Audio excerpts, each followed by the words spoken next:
뉴스 시작합니다. 저는 동정민입니다. 오늘은 용산부터 가보겠습니다. 윤석열 대통령과 한동훈 국민의힘 지도부의 만찬이 시작됐습니다. 우여곡절이 많았던 만남이죠. 자, 만남 직전 양측 분위기 기대보다는 긴장감이 커 보였는데요. 여야 의정협의체, 김건희 여사 두 이슈에 대해 온도차가 있는 당정 간의 만남 어떻게 진행이 되고 있을까요? 용산 바로 연결해 보겠습니다. 안보겸 기자, 끝내 독대는 불발됐습니까? 네, 맞습니다. 윤석열 대통령과 한동훈 대표 만찬을 시작한 지 30분 정도 지나고 있는데요. 일단 만찬 전에는 별도의 독대는 없었던 걸로 전해집니다. 오늘 만찬에는 모두 노타이 복장으로 윤 대통령과 마주보는 자리에 한 대표와 추경호 원내대표가 앉았습니다. 만찬 메뉴는 한식이고요. 술은 없지만 건배를 위해 오미자 주스가 준비됐다고 합니다. 아직까지 만찬 분위기나 대화 내용은 전해지지 않고 있는데요. 저희 취재에 따르면 양측 모두 아슬아슬한 만남이 될 거라는 긴장감이 느껴집니다. 출발 전 한 대표는 독대 요청이 공개된 것을 불편해하는 대통령실과 친윤계 인사들을 비판했습니다. 여당 대표가 대통령에게 독대를 요청했다는 사실이 보도되면 안 되는 사실입니까? 그렇지 않지 않나요? 그게 특별히 뭐 흠집내거나 모욕 주기로 느껴지시나요? 당 대변인은 이례적으로 만찬 후 당은 브리핑을 하지 않겠다고 예고했습니다. 언론 플레이를 한다는 대통령실의 의심에 불편해하는 기류가 읽힙니다. 대통령실은 오늘 만찬을 1시간 또는 1시간 20분 정도 진행될 걸로 전망했는데요. 당의 한 지도부는 30명 가까이 모여 그 정도 짧은 시간에 무슨 깊은 대화를 하겠냐며 시큰둥한 반응을 보였습니다. 하지만 당정 모두 의료 공백 장기화에 위기의식이 있는 만큼 진전된 합의를 내놓을 가능성도 배제할 순 없습니다. 만찬 소식은 추가 취재에 잠시 후 다시 알려드리겠습니다. 지금까지 대통령실에서 전해드렸습니다. 오늘 국회엔 그동안 논란이 있었던 체육계 인사들이 대거 출격했습니다. 먼저 홍명보 축구 국가대표 감독. 이 정치권은 감독 선전 과정에 문제를 제기했는데요. 불공정 특혜는 없었다며 물러날 뜻이 없음을 밝혔습니다. 이혜주 기자입니다. 증인 선서를 하고 발언대에선 홍명보 축구대표팀 감독이 선임 과정 논란에 대해 입장을 밝혔습니다. 저한테 불공정하다거나 아니면은 특혜가 있다거나라고 생각하지는 않고 됐습니다. 과거 전무이사로 축구협회 행정도 맡았던 만큼 선임 절차도 잘 안다며 문제될 게 없다고 일축했습니다. 저는 전력강화위원회에서 1순위로 올려놨기 때문에 제가 감독직을 받은 거였습니다. 제가 혹시라도 2위라든지 3위라든지 했으면은 저는 받지 않았겠죠. 명단에도 없는 뒷순위인데 낙하산으로 꽂힌 게 아니란 겁니다. 하지만 지원하지도 않았고 외국인 후보와 달리 별도 면접도 없었다는 지적이 나오자 협회는 빵집에서 만났다고 반박했습니다. 집 앞에 가서 오후 내내 기다리시다가 11시에 만나서 한 1시까지 계셨다고 해요. 어디서 만나셨습니까? 집 근처 빵집 같은 데서 만났습니다. 그 안에 불이 좀 켜져 있어가지고요. 의원들은 선임 과정이 불공정했다는 게 드러나면 자진 사퇴하겠냐고 압박했지만 홍 감독은 답을 피했습니다. 불공정한 절차에 의해서 감독의 선임이 된 것이 확인되었을 때 어떻게 하실 거냐고요. 임명이 됐으면 남은 기간 동안 팀을 강하게 만들어서 월드컵에서 좋은 결과 내는 게 저의 임무라고 팀을 강하게 생각했습니다. 만들 수 있는 국회에서 정면 돌파에 나선 홍명보 감독은 다음 달 15일 태극전사를 이끌고 이라크와 예선 4차전을 치릅니다. 채널A 뉴스 이혜주입니다. 정몽규 축구협회장도 나왔습니다. 정치권은 축협이 동네 개모임, 동아리만도 못하다, 물러나야 할 이유로 이렇게 압박을 했는데요. 정 회장은 음모를 꾸민 적이 없다며 맞섰습니다. 하지만 박주호 위원은 지금도 이해가 안 된다며 감독 선임 과정에 문제를 제기했습니다. 이현용 기자입니다. 정몽규 축구협회장도 국회에 나와 홍명보 감독 선임을 둘러싼 각종 의혹을 부인했습니다. 협상 과정 모든 걸 밝히지 못한 건 음모를 꾸미거나 실상을 감추기 위한 것은 아니었다고 말했습니다. 특히 특정인을 선발하기 위한 건 더더욱 아니었다며 선발 과정도 보호받을 가치가 있다고 판단했다고 해명했습니다. 그러면서 선임 절차에 하자는 없다고 못 박았습니다. 만일 진술이나 서면 답변에 거짓이 있으면 위증의 벌을 받기로 맹세합니다. 하지만 이임생 기술총괄 이사가 전권을 위임받아 진행한 것에 대한 절차적 정당성 지적과 함께 질타가 잇따랐습니다. 정관 위반입니다. 그런데 동네 계모임이나 동아리만도 못하다라는 생각 일단 들고요. 최초 폭로자인 박주호 전 전력광화위원 역시 인기 투표처럼 진행한 부분이 지금도 이해할 수 없다고 말합니다. 저는 지금도 이해가 안 되는 부분은 저 부분은 한 번 더 회의 때 제가 이야기했던 부분은 이건 투표가 아니고 그냥 각자의 개인의 왜 이 감독을 그냥 좋아하는 감독 복수 투표기 때문에 논란이 잦아들지 않자 문체부는 다음 달 2일 축구협회 감사 결과를 서둘러 발표할 예정입니다. 그리고 회장과 감독 사퇴 여부도 협회에 일임하겠다고 덧붙였습니다. 채널A 뉴스 이현용입니다. 국회에서는 배드민턴 안세영 선수의 발 물집 사진도 등장했습니다. 이 협회가 후원사 운동화만 신게 한 규정 때문에 벌어진 일이라며 한심한 어른들이라는 질타가 쏟아졌는데요. 배드민턴 협회장 규정을 바꾸겠다고 몸을 낮췄습니다. 장치혁 기자입니다. 국회 문체위에서 발바닥 곳곳에 물집 잡힌 사진이 공개됐습니다.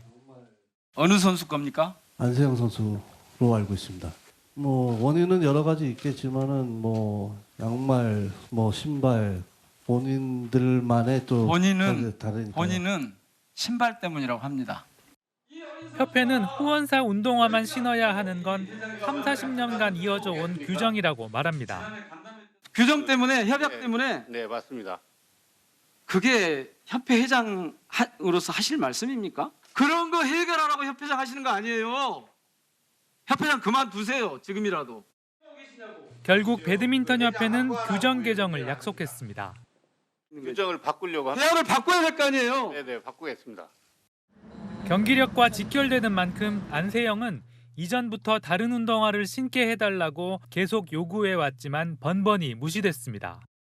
지난해 2월 협회 이사회에서 논의됐다가 회장이 단번에 거부한 사실이 최근 확인돼 논란이 되기도 했습니다. 채널A 뉴스 장치혁입니다. 다음 소식입니다. 최악의 중동 전쟁 기어이 시작이 되는 걸까요? 이스라엘이 지금 이 시각에도 레바논 남부에 융단 폭격을 퍼붓고 있습니다. 이른바 작전명 북쪽의 화살들, 무장정파 헤즈볼라가 목표지만 민간인 포함 2,000명이 죽거나 다쳤습니다. 정단 기자입니다. 거대한 연기와 함께 폭발음이 연달아 들립니다. 시뻘건 불길도 치솟습니다. 현지 시각 어제 이스라엘이 레바논 수도 베이루트를 포함한 레바논 전역에 대대적인 폭격을 가했습니다. We conducted extensive strikes against Hezbollah terror targets in Lebanon that posed an imminent threat. 이스라엘은 이번 작전을 북쪽의 화살들로 명명하고 헤즈볼라와 관련된 목표물 1,600여 개를 타격했다고 밝혔습니다. 헤즈볼라가 민간인 집에 로켓 등 무기를 숨겨놨다고 주장하면서 일반 가정집도 폭격을 했습니다. 이번 공습으로 어린이 35명을 포함해 최소 492명이 숨지고 1,600여 명이 다친 것으로 알려졌습니다. 외신들은 헤즈볼라가 이스라엘 군인을 납치해 발발했던 2006년 이스라엘 헤즈볼라 무력 충돌 이후 가장 치명적인 날이라고 평가했습니다. 헤즈볼라도 이스라엘의 폭발물 공장 등을 겨냥해 로켓 250발을 쏘면서 맞대응에 나섰습니다. 이에 대해 이스라엘군은 이 중 일부는 공중에서 요격했다면서 인명피해는 발생하지 않았다고 주장했습니다. 나지브 미가티 레바논 총리는 말살을 위한 전쟁이라고 비난하면서 이스라엘의 새로운 전쟁을 막기 위해 노력 중이라고 밝혔습니다. 이에 대해 베냐민 네타냐후 이스라엘 총리는 레바논과 인접한 이스라엘 북부에서 힘의 균형을 바꾸겠다면서 공격을 계속하겠다는 뜻을 밝혔습니다. 외신들은 이스라엘의 지상군 투입 등 양측의 전면전 확대 가능성도 제기하고 있습니다. 채널A 뉴스 정다은입니다. 이렇듯 상황이 긴박하다 보니 레바논에서는 피난민들이 목숨을 걸고 탈출하고 있습니다. 상황이 심상치 않자 미국도 병력 추가 파병을 결정했는데요. 우리 정부도 중동 지역 국민들에게 빠른 출국을 권고했습니다. 이어서 송진섭 기자입니다. 왕복 6차선 도로가 주차장으로 변했습니다. 공습이 일어난 레바논 남부를 탈출하려는 피난민들이 한꺼번에 몰리면서 도로는 한순간에 마비가 됐습니다. 한 트럭에는 아이들을 포함해 10명이 넘는 사람들이 매달리듯 앉아 있습니다. 미처 차를 구하지 못한 사람들은 이웃 차를 얻어 타면서까지 피난길에 오른 겁니다. ضرب طيران خرايب رزاي زراريه فما ضل حدا بالعالم كله نسمع كله ما ضل حدا. 학교는 대피 시설로 변했고 병원은 부상자들이 몰려와 아비 규환입니다. الوضع منه آمن بالمرة، ضرب كثير عنا هنيك وكل ما عليك أخذت الأولاد وماشيين على الله وين. 유엔 총회 참석차 미국을 방문한 페제시키안 이란 대통령은 위험한 결과를 낳을 것이라고 경고했습니다.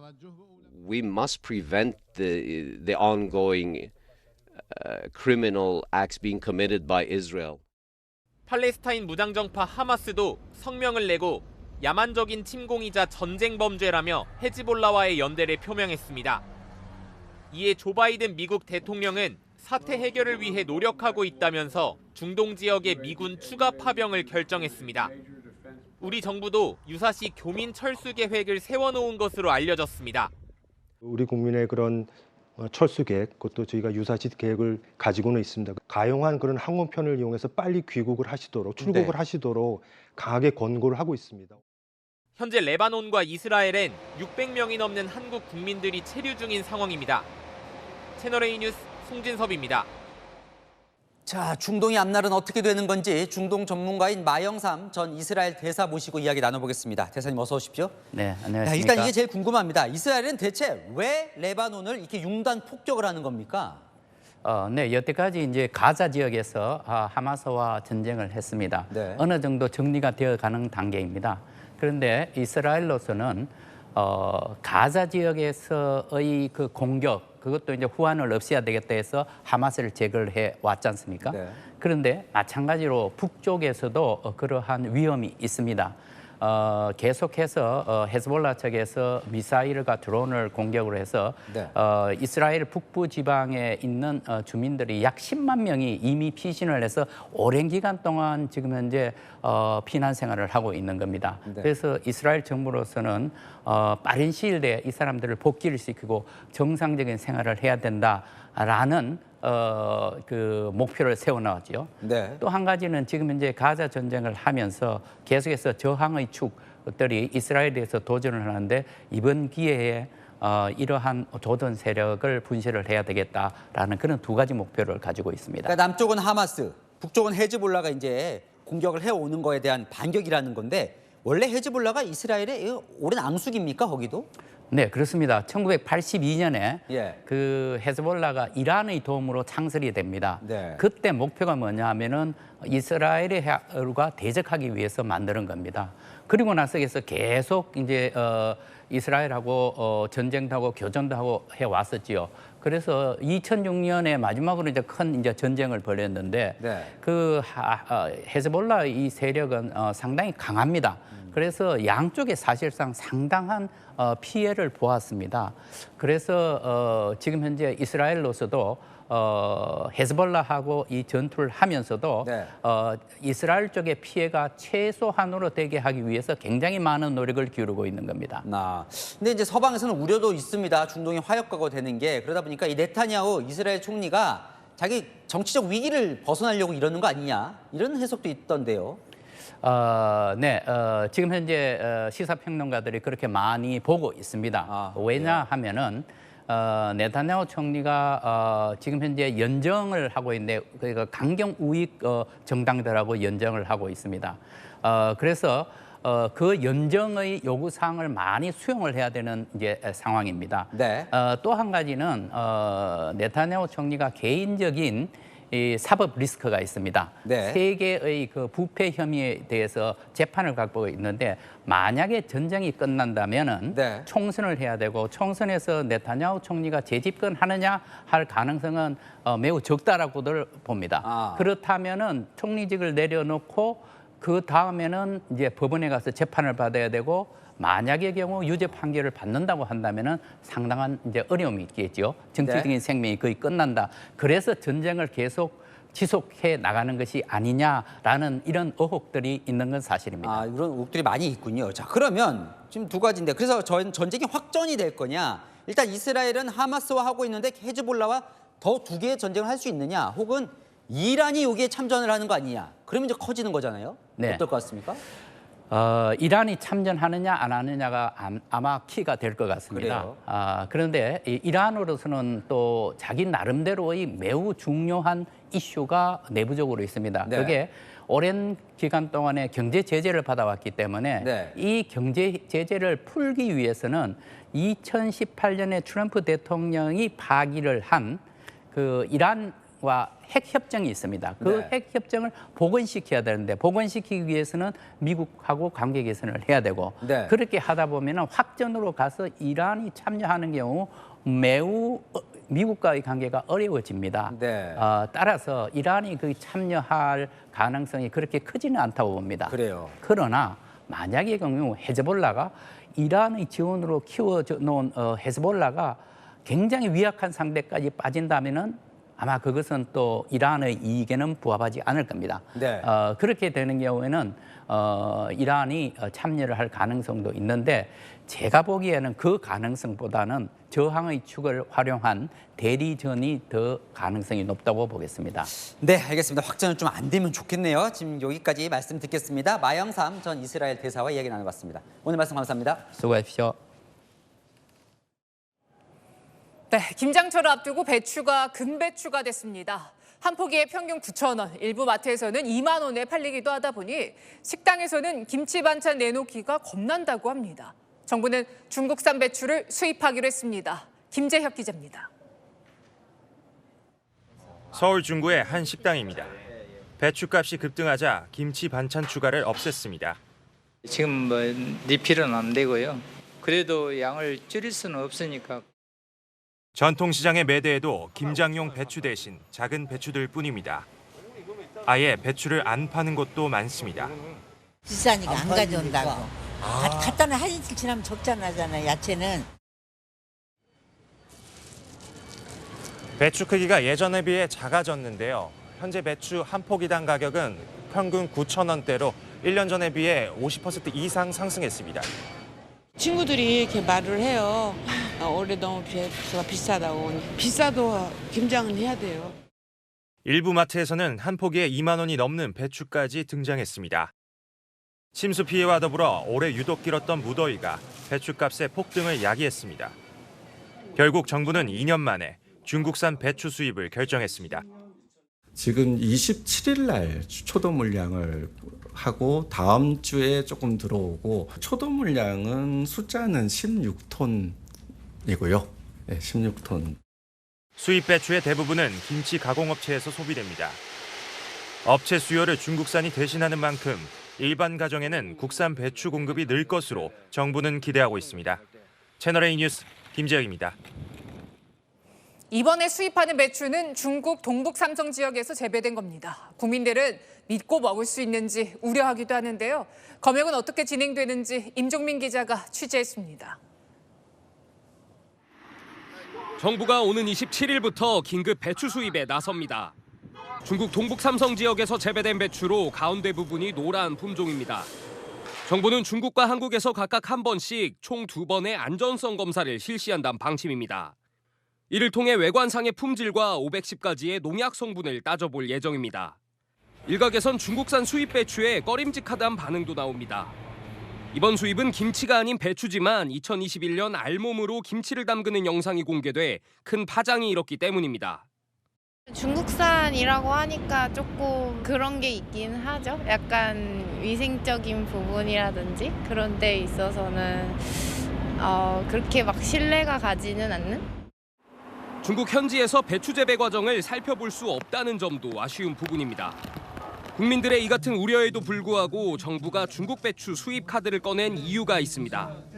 추석을 앞두고 비축 물량을 모두 소진한 데다 치솟은 배추 가격을 잡기 위해 당장의 수급 안정이 필요하다는 판단에서입니다. 정부는 배추 가격과 수급 상황을 지켜본 뒤 중국산 배추 추가 수입 여부와 물량을 결정할 계획입니다. 채널A 뉴스 임종민입니다. 금배추 때문에 사망 사건까지 일어났습니다. 밭에 심어놨던 배추가 사라지자 이웃과 다툼이 생겼는데 텃밭 주인이 60대 남성이 숨졌습니다. 서창우 기자입니다. 인적 드문 농촌 마을의 컨테이너 주변에 경찰 통제선이 둘러져 있습니다. 오늘 아침 7시 20분쯤 이곳에서 60대 남성이 의식을 잃고 쓰러져 있다는 신고가 접수됐습니다. 남성은 병원으로 옮겨졌지만 사망했습니다. 집에서 아침에 밥 먹는데 119 구급차가 이렇게 왔다가 이렇게 나가더라고요. 숨진 남성이 배추를 길렀던 텃밭입니다. 남성은 자신이 키운 배추 10여 포기를 70대 여성 지인이 훔쳐갔다고 의심해 다툼을 벌였습니다. 경찰은 남성이 여성을 경찰에 신고하려 하자 몸싸움이 벌어졌고 여성에게 밀려 바닥에 넘어지면서 의식을 잃은 걸로 보고 있습니다. 여성은 경찰 조사에서 남성이 어제 배추가 없어졌다며 나를 의심해서 따지며 다투다 같이 넘어졌다고 진술한 걸로 전해졌습니다. 우발적으로 생긴 일이라고 주장한 겁니다. 경찰은 남성 시신을 감식해 정확한 사망 원인을 규명하고 여성에겐 폭행치사 혐의로 구속영장을 신청할 방침입니다. 채널A 뉴스 서창우입니다.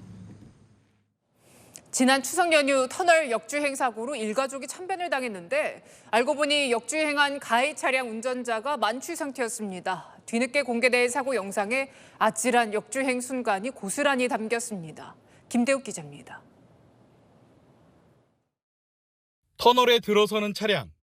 편도 2차로 도로에서 환한 불빛과 함께 SUV 한 대가 다가옵니다. 빠른 속도로 역주행하며 옆 차선을 지나갑니다. 속도를 줄이지 않고 달리던 SUV. 1차로에서 정상 주행 중인 승합차를 그대로 들이받습니다. 충격에 차량들이 크게 튕겨나가고 파편들이 사방에 흩어집니다. 추석 연휴 발생한 사고로 20대 SUV 운전자 A씨와 30대 승합차 운전자 B씨가 숨졌습니다. B씨 두 자녀와 아내, 장인과 장모도 중경상을 입었습니다. B씨 가족은 명절을 맞아 함께 이동하던 중 변을 당했습니다. 역주행한 A씨는 현직 해병대 부사관으로 사고 전 지인들과 모임을 가졌던 것으로 알려집니다. 경찰은 A씨 혈액을 채취해 국립과학수사연구원에 분석을 의뢰했고 혈중 알코올 농도가 면허 취소 수치인 0.08% 이상인 것으로 드러났습니다. 사고 당일날 저희가 혈액 압수했어요. 국가수액 성분 의뢰했고요. 취소 수치 통보받았습니다.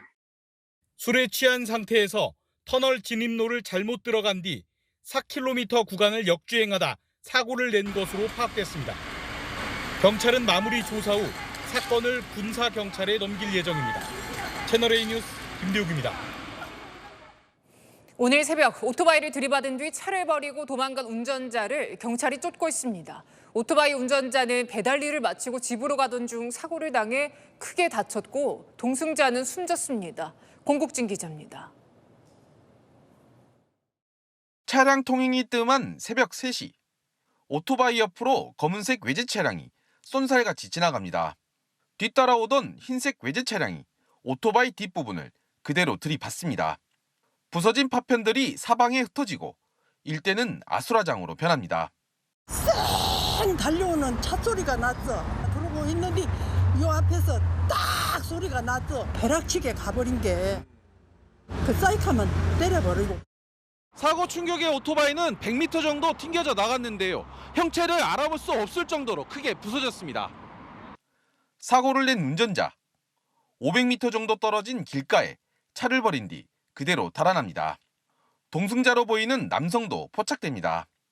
이 사고로 20대 오토바이 운전자가 크게 다쳐 병원에 옮겨졌고 뒷좌석에 타고 있던 여성은 숨졌습니다. 연인 쌓인 이들은 배달 일을 마치고 집으로 가던 중 변을 당했습니다. 가해 차량은 한 법인명의 차량으로 확인됐습니다. 경찰은 차적조회 등을 바탕으로 달아난 운전자 신원을 파악하고 있습니다. 보험 가입자의 핸드폰 번호를 특정을 했는데 이 번호가 1년간 통화 기록이 없어요. 지금 이제 다른 루트로 확인해보고 있는 거죠. 사고 직전 지나간 검은색 차량이 이번 사고와 연관이 있는지도 들여다보고 있습니다. 채널A 뉴스 공국진입니다. 식중독에 걸렸다라며 보상금을 요구하는 협박 전화에 식당 사장님들 울상입니다. 식당을 방문조차 안 한 사람이 무작정 돈을 요구하기도 하는데요. 강경모 기자가 취재했습니다. 약 같은 거 좀 주워먹고 약 먹고 해가지고 지금 많이 가라앉았어요. 아, 그러면 저희가 어떻게 해드리길 원하시는 거세요? 지난 7월 한 해물 전문 식당에 걸려온 전화입니다. 남성은 전날 일행 4명이 저녁 식사를 한 뒤 식중독에 걸렸다며 보상금을 요구했습니다. 병원비 같은 경우는 뭐 약값 포함해서 인당 앞에 10,000원씩 해가지고 4명이 6만 원 나왔는데 이런 일이 생기면 안 되는데 생기고 하니까 좀 짜증이 나가지고 연락을 한 거죠. 이상함을 느낀 식당 사장이 CCTV를 확인해 봤는데요. 당시 손님 4명이 식사하는 모습은 확인되지 않았습니다. 이제 음식값을 현금으로 결제하셨다고 했는데 일단 금액 자체가 맞지 않았고, 그리고 그날 제가 확인했을 때는 4분이 오신 분도 없었고. 항의하자 남성은 연락을 끊었습니다. 그런데 2달 뒤 이번엔 사장의 부모가 운영 중인 인근 횟집에 협박 전화가 걸려왔습니다. 숙소가 아직 쉬고 있는데 저기 보거리 가서 9,000원 철사가 이어지더라고요. 우리 다 금방 바로바로 잡아서 해드렸는데 그랬대? 전화번호는 달랐지만 목소리는 같았습니다. 또 전화가 온 거예요. 금전적인 요구를 하면서 이거 어르신들이나 나이 많으신 분들이 전화를 받았을 때는 이거 무조건 섞겠구나. 식당 사장은 이 남성을 경찰에 고소했습니다. 경찰이 수사 중인데 비슷한 고소고발 사례가 더 있는 것으로 확인됐습니다. 채널A 뉴스 강경모입니다. 로또 1등에 당첨됐는데 서울에서 집 한 채를 사기 어렵다. 이런 불만 들어보셨을 텐데요. 20년간 제자리인 로또 당첨금을 올릴지 정부가 여론 수렴에 나섰습니다. 안건우 기자입니다. 2달 전 로또 복권 추첨에서 1등만 63명이 나왔습니다. 당첨금은 역대 2번째로 낮은 4억 원대로 추락했습니다. 로또 1등 당첨금은 20년째 20억 원 언저리를 맴돌고 있습니다. 서울 강남권 평균 아파트 가격에도 미치지 못하는 금액입니다. 1등 당첨 금액이 너무 낮다는 지적이 끊이질 않자 정부가 로또 복권 당첨금과 관련한 의견 수렴에 들어갔습니다. 당첨금을 상향해야 한다는 의견이 우세할 경우 복권위원회가 본격적인 논의에 착수할 예정입니다. 여러 가지 방안 중 숫자 6개를 1부터 45 사이에서 고르던 것을 70까지 넓혀 1등 당첨 확률을 낮추는 방안이 우선 거론됩니다. 로또 개인당 가격을 1,000원에서 2,000원으로 올려 1등 당첨금을 40억 원대까지 키우자는 의견도 나옵니다. 당첨금 상향에 시민 반응은 호의적입니다. 좋은 집은 못 산다, 이런 수준이 되니까 좀 올리는 게 맞지 않을까 싶습니다. 꿈을 꾸기 위한 건데 금액이 좀 올라간다고 하면은 그런 꿈에 있어서는 좀 더 뭔가 좀 흐뭇한 게 있지 않을까. 이번 조사는 다음 달 25일까지 한 달간 진행됩니다. 채널A 뉴스 안건우입니다. 국내 최대 비철금속 기업 고려아연의 경영권 분쟁이 한층 치열해졌습니다. 중국 자본을 등에 업었다. 일본 전범 기업에 손을 잡으려 한다. 서로 비난을 퍼붓고 있습니다. 우현기 기자의 보도입니다. 기술 유출, 기술 약탈, 투기 자본 물러나라! 물러나라! 물러나라! 물러나라! 고려아연 경영진과 핵심 엔지니어들은 기자간담회를 열고 영풍과 MBK 파트너스 연합군을 겨냥해 작심 발언을 쏟아냈습니다. MBK 파트너스라는 투기 자본이 중국 자본을 등에 업고 우리 고려아연을 집어삼키려 하고 있습니다. 이게 말이 됩니까?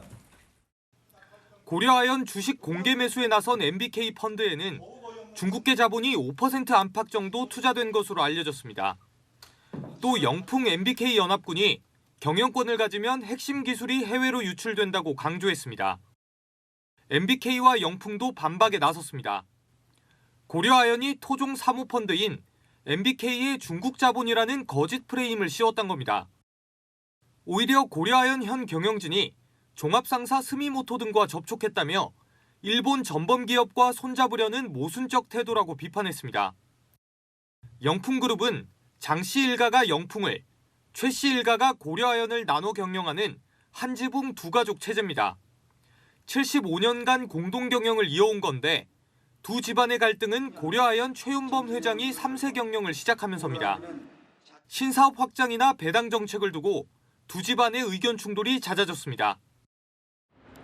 양측 경영진의 지분은 엇비슷합니다. 이에 따라 남은 유통 지분 23%를 놓고 우호 지분을 확보하기 위한 치열한 경쟁이 벌어질 전망입니다. 채널A 뉴스 우현기입니다. 서울시가 오늘 보행자 안전 대책을 내놨습니다. 사고 위험 지역에는 강철로 된 안전 펜스를 세우고 일방통행 표지판도 더 잘 보이게 만듭니다. 강태현 기자입니다. 지난 7월 16명의 사상자를 낸 서울시청역 역주행 사고. 사고 당시 도로 진입금지 표지판이 알아보기 어려운 위치에 있었고 방호 울타리도 제 역할을 못했다는 지적이 이어졌습니다. 서울시는 재발을 막기 위해 급경사, 급커브 같이 사고 위험이 큰 도로에는 강철 울타리를 설치하기로 했습니다. 8톤 차량이 시속 55km 속도로 충돌해도 막을 수 있는 강철 소재로 만들어졌습니다. 역주행 사고가 발생한 시청역 사거리입니다. 기존엔 일반 보행자용 울타리만 있었지만 사고 지점은 이렇게 강철 소재의 방호용 울타리가 설치됐습니다. 남산 소파길과 동대문 패션몰 앞, 이태원로 등 98곳에 우선 설치됩니다. 안전한 펜스가 쳐져 있으면은 사고 대비해서 좀 더 안전함을 느낄 것 같습니다. 인파 밀집 구역이나 광장처럼 개방된 공간, 턱이 낮은 횡단보도에는 차량 진입을 막는 말뚝을 설치합니다. 대형 화분이나 볼라드 등이 설치될 예정입니다. 밤이 되면 주행 방향이 헷갈리기 쉬운 일방통행 도로에 LED 표지판을 설치하기로 했습니다. 서울시는 내년까지 주요 보행로를 확장하고 안전시설도 보강할 계획입니다. 채널A 뉴스 강태현입니다. 행인 9명의 생명을 앗아간 시청역 역주행 때 운전자는 급발진을 주장했습니다. 국립과학수사원 감식 결과 신발 밑창에 가속 페달을 밟은 자국이 찍혀 있었다는 사실 채널A가 전해드렸는데요. 이 사건 이후 국과수가 또 다른 급발진 주장 사건도 신발 감식을 진행 중인 게 확인됐습니다. 강보인 기자가 현장 취재했습니다. 인도 돌진 사고로 앞부분이 크게 찌그러진 회색 차량. 차에 받친 행인이 사망했고 운전자는 급발진 때문이라고 주장했습니다.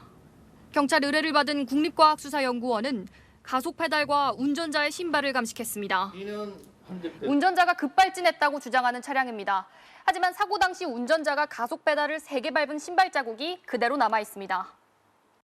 확대해보면 가속 페달에 가로로 물결 문양이 찍힌 게 보이는데 운전자 신발 바닥창 문양과 그 패턴이 정확히 일치합니다. 그 신발 문양이 나옴으로 인해서 사고 당시 운전자가 가속 페달을 밟고 있는 상태로 강한 충격이 들어왔다는 것을 방증을 할 수가 있기 때문에 지난 7월 시청역 역주행 돌진 사고 감식 때도 운전자 신발 바닥에서 가속 페달 문양이 찍힌 걸 확인해 충돌 직전 가속 페달을 밟은 사실을 증명했습니다. 이 감식 방법이 주목을 받으면서 인명피해가 난 중요 급발진 주장 사건은 경찰이 운전자 신발을 확보해 국과수로 보내고 있습니다. 급발진 주장 사건은 이외에도 블랙박스와 사고 기록 장치 분석, 사고 현장 조사 등을 함께 진행합니다. 올해 상반기 발생한 급발진 주장 교통사고는 67건. 이미 지난해 전체의 63%를 넘어섰고 운전자의 평균 나이는 64세에 이릅니다. 채널A 뉴스 강보인입니다.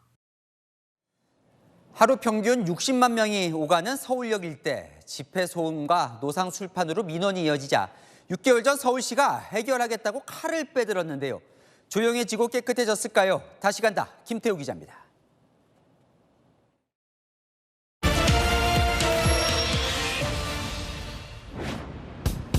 지난 3월 서울시는 서울역 광장에 건전한 이용 환경을 조성하겠다며 조례안을 공포했습니다.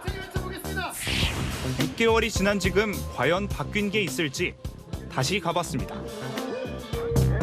대형 확성기를 얹은 트럭에서 쩌렁쩌렁 울려 퍼지는 소리. 계속 전국 불신지요. 참다 못한 행인이 항의를 하지만 아랑곳하지 않습니다. 결국 경찰이 나섭니다. 당신 맞을 트럭 가면 이동하세요. 광장에선 종교 집회가 한창입니다. 서울역에서는 거의 매일 20여 개 단체, 1,000명에 가까운 사람들이 각종 집회 시위를 벌입니다. 서울역 광장 위에 있는 쇼핑몰 앞입니다. 광장으로 내려가기 전인데도 집회와 음악 소리를 또렷하게 들을 수 있습니다.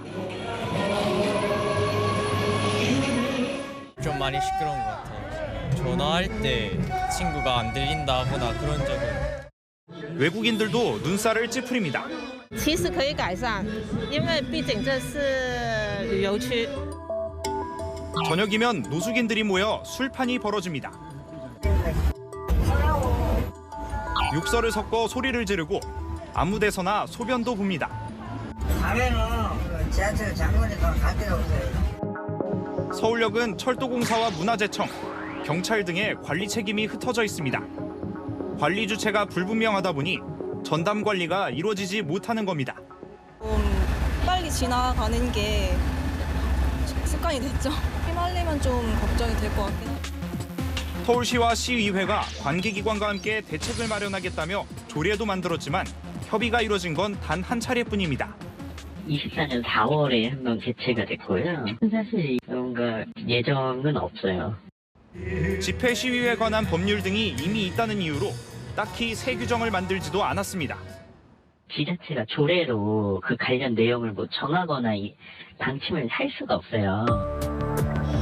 서울 교통의 중심지 서울역이 무관심 속에 방치되고 있다는 지적입니다. 다시 간다 김태우입니다. 용산 대통령실 다시 한번 연결해 보겠습니다. 만찬은 잘 진행이 되고 있을까요? 뭔가 이 당정 간 합의문이 나올 가능성도 있는지 안보겸 기자 연결돼 있습니다. 안 기자, 대통령과 한동훈 지도부 만찬 내부 소식이 좀 전해진 게 있습니까? 현재까지 만찬이 종료됐다는 소식은 전해지지 않고 있는데요. 대통령실 아직까지 만찬 관련 영상이나 사진을 공개하지 않고 있습니다. 2달 전 만찬 때는 30여 분이 지났을 때 1차적으로 영상과 사진을 공개했었거든요. 다만 윤 대통령 한 대표 만나 식사하기 전에 우리 한 대표가 고기를 좋아해서 소고기와 돼지고기를 준비했다며 환담을 나눈 걸로 전해집니다. 그리고 식사 중에는 여야 관계, 국정감사, 체코 방문과 원전 생태계에 대한 언급이 오갔습니다. 네, 관심은 뭔가 합의문이 나올 거냐 이 부분인데 어떻게 좀 기대해 볼 분위기일까요? 한동훈 대표가 어느 정도 수위의 건의와 쓴소리를 할지, 윤석열 대통령이 한 대표에게 어느 정도 힘을 실어줄지에 달려 있습니다. 일단 한 대표는 여야 의정 협의체 이번 주 출범을 목표로 당에 힘을 실어달라고 요청할 걸로 보입니다. 또 주목되는 의제 김건희 여사인데요. 한 대표 만찬 전 국회에서 이런 말을 했죠. 비공개로 논의할 사안이라는 것 중 김 여사 관련 사안으로 생각될까요? 여러 가지 중요한 사람들이 많이 있죠. 그것도 그 중에 하나입니다. 김 여사가 사과 없이 최근 활발한 행보를 하는 데 대한 우려, 한 대표가 직접 언급할지 관심입니다. 대통령실과 여당 모두 합의문까지 도출할 수 있는 분위기는 아니라고 입을 모았는데요. 이견만 드러낸 채 헤어질지, 극적인 합의가 나올지 모두 예의주시하고 있습니다. 지금까지 대통령실에서 전해드렸습니다. 윤석열 대통령이 오늘 야당을 직접 비판했습니다. 정쟁도 국경선에서 멈춰야 한다고요. 야당의 체코 원전 수주 덤핑 의혹 그리고 임종석 전 실장의 두 국가론 모두 비판했습니다. 백승현 기자입니다. 윤석열 대통령이 작심한 듯 임종석 전 대통령 비서실장의 두 국가론을 비판했습니다. 평생을 통일운동에 매진하면서 통일이 인생의 목표인 것처럼 이야기하던 많은 사람들이 북한이 두 국가론을 주장하자 갑자기 자신들의 주장을 급선회했는데 도무지 이해할 수가 없습니다. 윤 대통령은 반헌법적 발상이라고 직격했습니다. 북한은 핵공격도 불사하겠다며 적대적 두 국가론을 주장하는데 평화적 두 국가론이 가능이나 한 얘기냐고 반박했습니다. 원전 수주차 지난주 체코를 다녀온 윤 대통령은 야당의 적자 수주, 덤핑 의혹 제기도 정면으로 반박했습니다. 체코와 원전 동맹을 맺을 것이라고 합니다. 뭐 할 게 없어서 원전 동맹을 맺는가 싶습니다만 우리나라의 이익이 불확실합니다. 덤핑이다, 적자 수주다 하며 근거 없는 낭설을 펴고 있습니다. 돕지는 못할 망정 이렇게 회방하고 가로막아서야 되겠습니까? 윤 대통령은 참으로 개탄스러운 일이라며 정쟁은 국경선에서 멈춰야 한다고 야당을 비판했습니다. 채널A 뉴스 백승현입니다. 이재명 민주당 대표도 의미심장한 글을 올렸습니다. 군주 민수, 임금은 배, 백성은 물, 백성은 배를 전복시킬 수 있다. 박근혜 전 대통령이 탄핵당한 2016년 교수들이 뽑은 올해의 사자성어였습니다. 이 대표가 재보궐선거 판을 키우고 있습니다. 김유빈 기자입니다. 전남 곡성을 찾은 이재명 더불어민주당 대표가 민주당 곡성군수 후보와 함께 농기계에 올라탔습니다. 다음 달 재보궐선거는 윤석열 정권 심판선거라고 목소리를 높였습니다. 지금 윤석열 정권이 총선에서 그렇게 혼이 나고도 정신을 못 차리고 있습니다. 오히려 더 심해졌어요.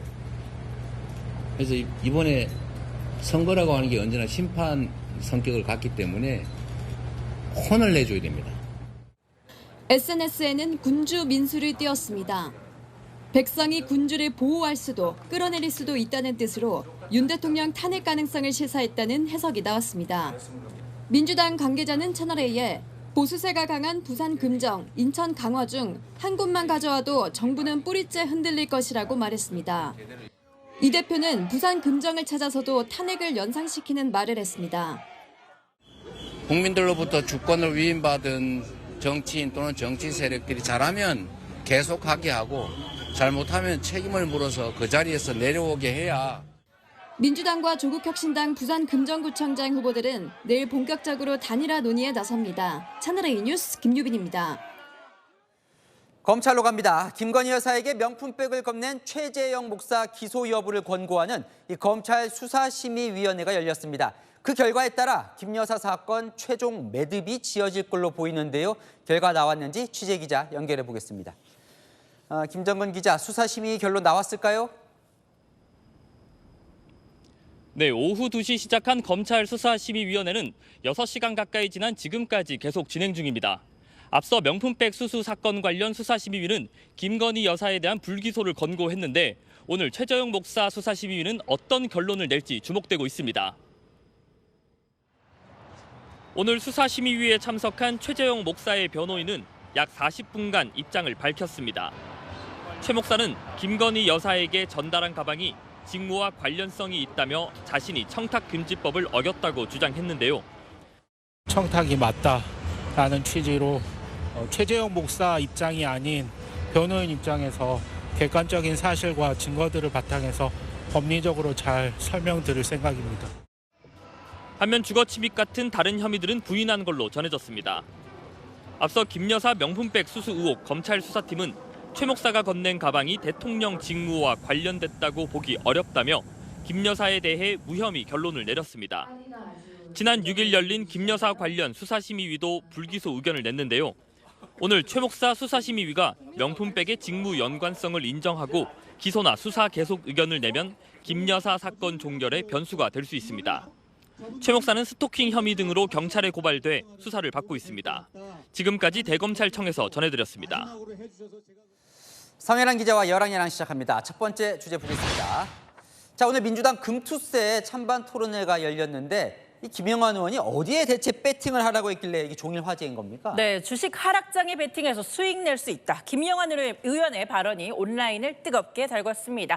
보통 주가 올라야 수익 얻잖아요. 금융투자소득세 시행되면 주식시장 망한다는 개미 투자자들에게 이 상품에 투자하라고 조언한 거죠.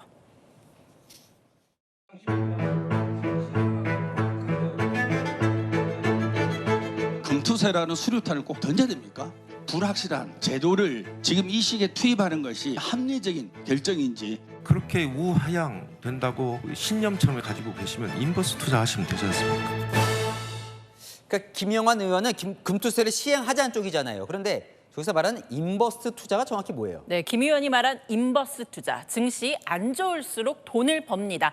청개구리 펀드라고도 하는데요. 코스피 지수가 하락하면 관련 인버스 상품 수익률은 오르는 겁니다. 시장 불황이 도움되는 거죠. 국내 주식 시장은 망해도 된다는 거냐면서 온라인 커뮤니티가 곧바로 뜨거워졌습니다. 기업들 망하라는 건데 어느 나라 국회의원이냐고도 했고요. 일제강점기에 나라가 망할 것 같으면 친일을 택하라는 것과 뭐가 다르냐는 반응까지 나왔습니다.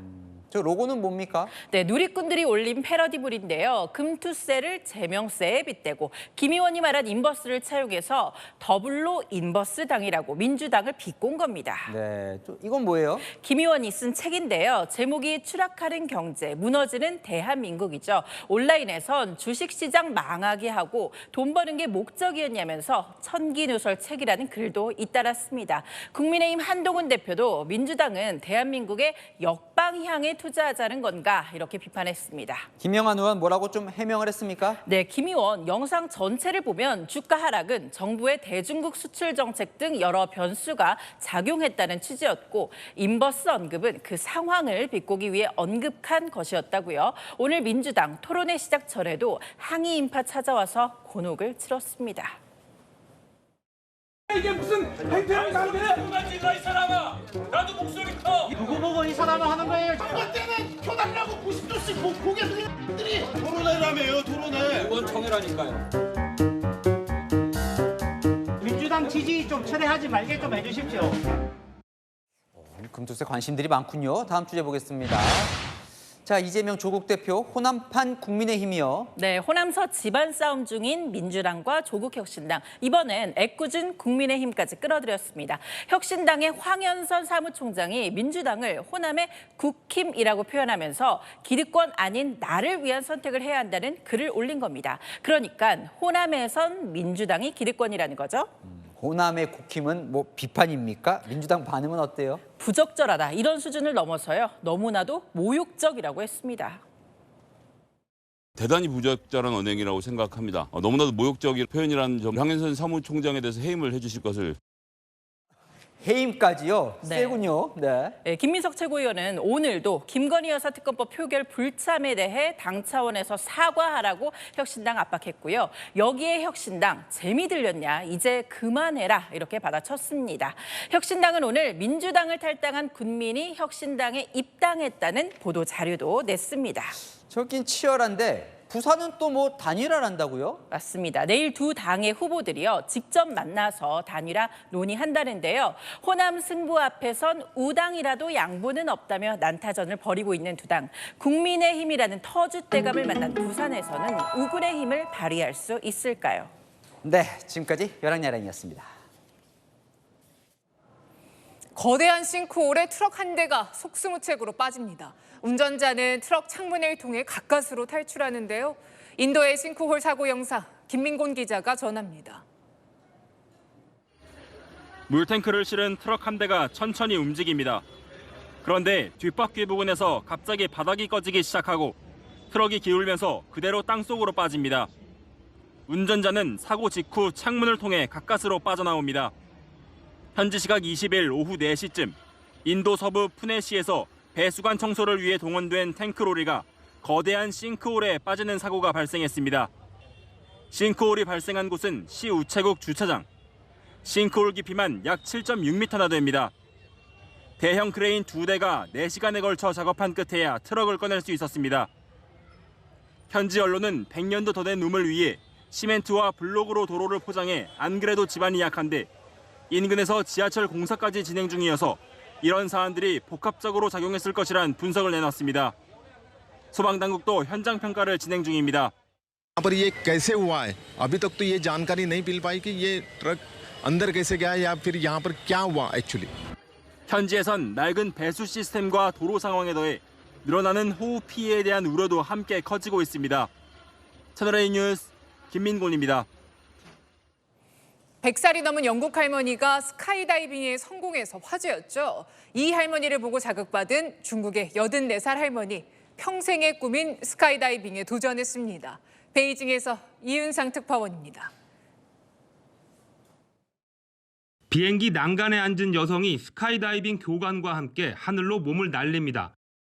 3,000m 상공에서 두 팔을 벌린 채 바람을 가릅니다. 잠시 공중에 머물며 빙글빙글 돌기도 합니다.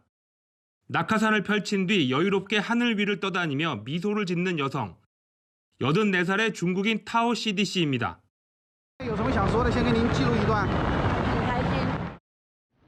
타오 씨가 평생의 꿈이던 스카이다이빙에 도전하게 된 건 TV에서 본 외국인 할머니 덕분이었습니다.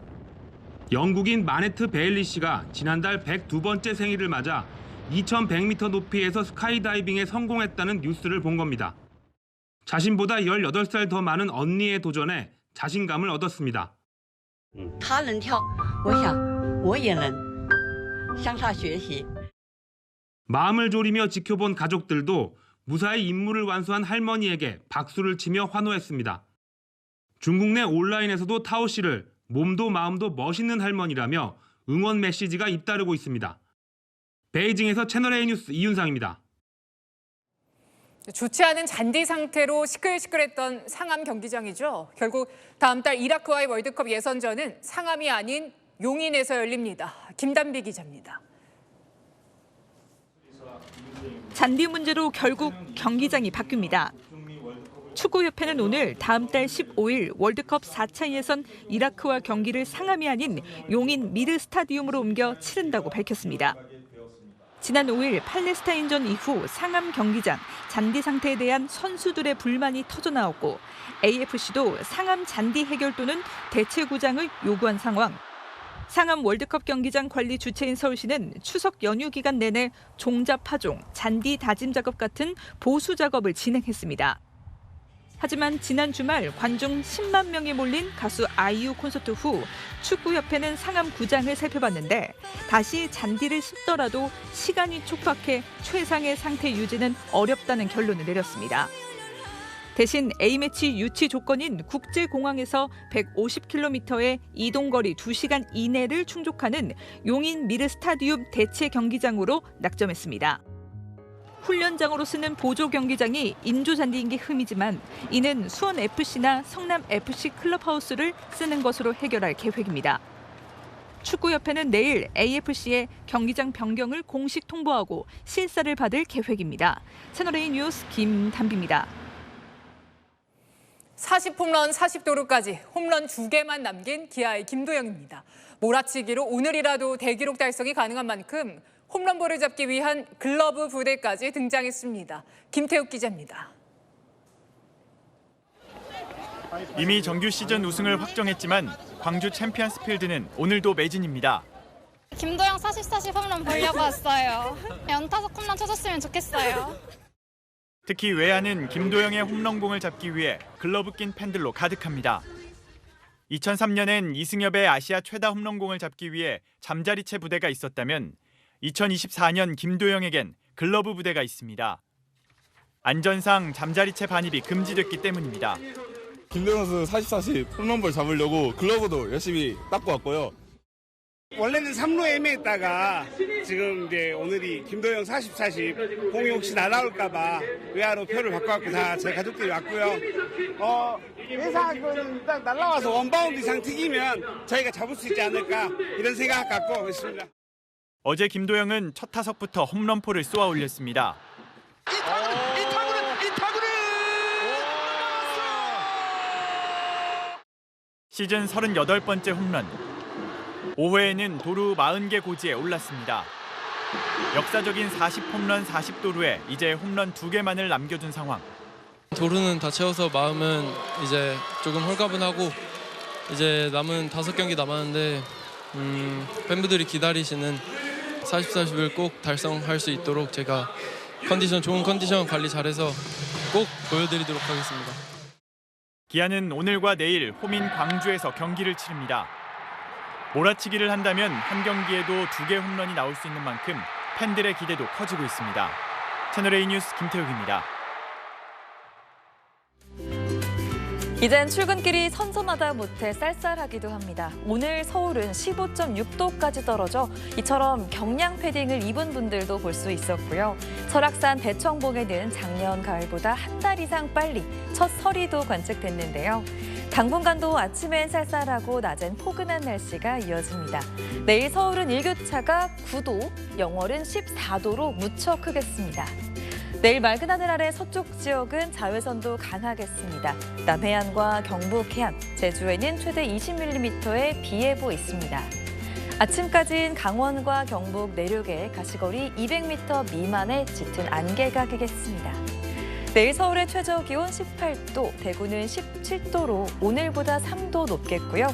최고 기온도 2, 3도 높아서 서울 27도, 대구 28도, 광주는 30도가 되겠습니다. 모레는 중부와 경북에 소나기가 오락가락하겠습니다. 날씨였습니다. 대통령과 여당 지도부가 지금 만나고 있습니다. 30명 가까이 모여 밥 먹으면서 속 깊은 대화가 가능할까 싶지만요. 의정 갈등 어떻게 해결할지, 경제 어떻게 살릴지. 대통령과 여당 대표는 뭐라도 내놔야 합니다. 독대 형식 두고 다투다가 빈손으로 헤어지면 그건 누가 해결을 합니까? 마침표 찍겠습니다. 감정 싸움은 한가합니다. 뉴스에 마칩니다. 감사합니다.